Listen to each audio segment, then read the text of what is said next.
अस्सलामुअलैकुम मेरे प्यारे दोस्तों। इस मुहर्रमुल हराम में आखिर ऐसा क्या होने वाला है? दोस्तों, चलिए आज जानते हैं कि इस मुहर्रमुल हराम में ऐसा क्या वाक़या पेश आने वाला है। मेरे दोस्तों, आजकल सोशल मीडिया पर यह खबर बहुत तेज़ी से वायरल हो रही है कि साइंसदानों ने एक पेशिन गोई की है। उनके मुताबिक ज़मीन के खात्मे का वक्त करीब आ रहा है। एक बड़ा सा शिहाब साक़िब ज़मीन की तरफ तेज़ी से आ रहा है। नाज़रीन, हम जानते हैं कि हमारी ज़मीन पर माजी में भी बेशुमार खलाई पत्थरों की बारिशें होती रही थीं और खलाई पत्थरों के साथ ज़मीन की तसादुम आने वाले बरसों में भी जारी रहेगी। हाल ही में ये खबर गर्दिश कर रही है कि अमेरिका के नेशनल इदारे national aeronautic and space authority यानी नासा की जानिब से एक ऐसी वार्निंग जारी की गई है। नासा की जारी करदा उस वार्निंग के मुताबिक एक बहुत बड़ा शिहाब साक़िब जिसका नाम एप्पल फीस रखा गया था, वो ज़मीन से नहायत करीब होकर गुजरेगा और इस बात का कभी इम्कान है कि ये शिहाब साक़िब ज़मीन से टकराकर ज़मीन में एक बहुत बड़ा धमाका करेगा। अगरचे इस बात पर इतना बड़ा नुकसान नहीं है जिसने आज से 65 मिलियन साल पहले डायनासोर का ज़मीन से खात्मा कर दिया गया था। लेकिन फिर भी इस शिहाब साक़िब का हुजूम इतना ज़रूर है कि ये नेवार या लॉस एंजल्स जैसे एक बड़े शहर समेत उसके आसपास के सैकड़ों किलोमीटर के रकबे को तबाह कर सकता है। पूरी दुनिया में एक भयानक किस्म का सुनामी बर्पा होगा, जैसे तकरीबन पूरी दुनिया के साहिली शहर मुतासिर होंगे। इस पेशन गोई से अवामुन्नास काफ़ी परेशान का भी सामना कर सकते हैं। यह टकराव कहीं ज़मीन की मुमकिन तबाही की वजह ना बन जाए। आज की हमारी वीडियो इसी के मुतालिक है। मेरे दोस्तों, इस दावे में कितनी सच्चाई है? क्या वाकई ऐसी कोई पेशिन गोई की गई है? क्या वाकई 10 मुहर्रमुल हराम को ये दुनिया फ़ना हो जाएगी? यौम आशूरा को क्या होने वाला है?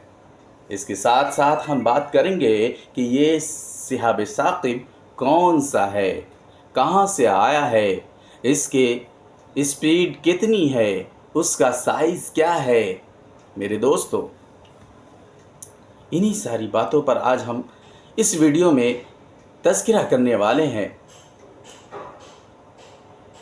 आज इस वीडियो में डिस्कस करने वाले हैं कि इसके साथ साथ हम इस बात का भी जायज़ा लेंगे कि ये शिहाब साक़िब ज़मीन की किस कदर करीब से गुज़रेगा, इसका ज़मीन से टकराने का इम्कान कितने % है। इसके साथ साथ हम ये भी देखेंगे कि अगर ये शिहाब साक़िब ज़मीन से टकराने के रास्ते पर हुआ तो इंसानों के पास ऐसी कौन सी टेक्नोलॉजी है जिसकी मदद से शिहाब साक़िब को खला में ही तबाह किया जा सके। मेरे दोस्तों, तमाम बातों के मुतालिक जानने के लिए आपसे गुजारिश है कि अगर आप हमारे चैनल पर नए हैं तो हमारे चैनल को सब्सक्राइब कर लें और नई आने वाली वीडियो पर हमारे साथ जुड़े रहेंगे। मेरे दोस्तों, वीडियो को बिना स्किप किए आखिर तक ज़रूर देखिएगा और अगर आप हमारे चैनल को अभी तक अपने दोस्तों में शेयर नहीं किया है तो आप हमारे चैनल को अपने दोस्तों में भी शेयर कर दिए। आज का मौजू आगाज़ करते हैं। मेरे दोस्तों, यौम आशूरा की फजीलत की बात करें तो 10 मुहर्रमुल हराम आशूरा का दिन ज़माने इस्लाम से क़बल ही कुरैश मक्का के यहाँ बड़ी अहमियत का हामिल है। इसी दिन खाने काबा पर नया गिलाफ डाला जाता था और कुरैश इसी दिन रोज़े रखते थे। इस दिन से मुताल्लिक़ सैयदना इब्राहीम अलैहिस्सलातु वस्सलाम की ताज़ीम व तौक़ीर के ना सिर्फ़ कुरैश बल्कि तमाम अहले मक्का कायल थे। रसूल पाक सल्लल्लाहु अलैहि वसल्लम का भी ये दस्तूर रहा है कि कुरैश मिल्लत इब्राहीम की निस्बत से जो अच्छे काम करते थे उन कामों में आप उनसे इत्तेफाक को इश्तराक फरमाते थे।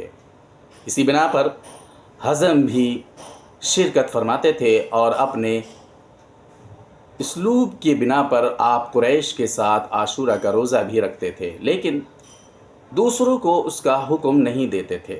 پھر جب آپ مدینہ تشریف لائے اور ہاں یہود کو بھی آپ نے عاشورہ کا روزہ رکھتے دیکھا اور ان کی روایت پہنچی کہ وہ مبارک تاریخی دن ہے جس میں حضرت موسیٰ علیہ السلام اور ان کے قوم کو اللہ تبارک و تعالی نے فرعون سے نجات عطا فرمائی تھی، تو آپ نے اس دن کے روزے کا زیادہ اہتمام فرمایا۔ تاریخی اعتبار سے اگر یوم عاشورہ کی تحقیق کی جائے تو مختلف تاریخوں اور روایتوں اور کتب اور اس کی واضح نشاندہی کرتے ہیں کہ دنیا کے بڑے بڑے اور عظیم واقعات یوم عاشورہ یعنی 10 محرم الحرام کو رونما ہوئے۔ نمبر 1، یوم عاشورہ میں ہی آسمان اور زمین، قلم اور آدم علیہ السلام کو پیدا کیا گیا۔ اسی دن حضرت آدم علیہ السلام کی توبہ قبول ہوئی۔ اسی دن حضرت عیسیٰ علیہ السلام کو آسمان پر اٹھایا گیا، اور اسی دن روزہ حضرت نوح علیہ السلام کی کشتی کو ڈبویا گیا تھا، کشتی کو چلایا گیا تھا۔ سیلاب کے محفوظ ہو کر جودی پہاڑ پر لنگر انداز ہوئی۔ اسی دن حضرت ابراہیم علیہ السلام کی خلا بنایا گیا اور ان پر آگ گلزار ہوئی۔ اسی دن حضرت اسماعیل علیہ السلام کی پیدائش ہوئی۔ اسی دن حضرت یوسف علیہ السلام کو قید خانے سے رہائی نصیب ہوئی اور مصر کی حکومت ملی۔ اسی دن حضرت یونس اور یوسف علیہ السلام اور حضرت یعقوب علیہ السلام سے ایک طویل عرصے کی بعد ملاقات ہوئی۔ اسی دن حضرت موسیٰ علیہ السلام اور ان کی قوم بنی اسرائیل کو فرعون کے ظلم و استراح سے نجات حاصل ہوئی۔ میرے دوستو، اسلامی تاریخ کی بہت ساری چیزیں 10 محرم الحرام کو پیش آئی۔ حضرت موسیٰ علیہ السلام پر توریت نازل بھی اسی دن ہوئی تھی۔ حضرت سلیمان علیہ السلام کی بادشاہت واپس ملی اسی دن حضرت ایوب علیہ السلام کو سخت بیماری سے شفا ملا۔ میرے دوستو، حضرت یونس علیہ السلام کو مچھلی کے پیٹ سے بھی اسی دن رہائی نصیب ہوئی تھی۔ اسی دن حضرت یونس علیہ السلام کی قوم کی توبہ قبول ہوئی اور ان کے اوپر سے عذاب ٹل گئی۔ اسی طرح حضرت عیسیٰ علیہ السلام کی پیدائش اسی دن ہوئی۔ میرے دوستو، حضرت عیسیٰ علیہ السلام کو یہودیوں کے شہر سے نجات دلا کر آسمان پر اٹھا لیا گیا تھا، وہ بھی یہی دن تھا۔ اسی دن دنیا میں پہلی بار رحمتنا حاصل ہوئی تھی۔ میرے دوستو، 10 محرم الحرام کی بہت ساری فضیلتیں ہیں، اور 10 محرم الحرام کو بجائے لاٹھی ڈنڈے اور ہلہ گلا یا پھر کسی بھی خرافات میں مشغول ہونے کے 10 محرم الحرام کو روزہ رکھنا، یعنی 9 محرم 9 اور 10 محرم کو رکھے، یا پھر 10 اور 11، یعنی ایک روزے کے ساتھ ایک روزہ اور ملا کر رکھنا، یہ فضیلت ہے 10 محرم الحرام کی، نہ کہ روڈ پر ہلہ گلا کرنا اور اسی طرح لاٹھی ڈنڈا یا پھر کچھ بھی خرافات۔ اسلام میں اس کی اجازت نہیں ہے۔ السلام علیکم میرے دوستو۔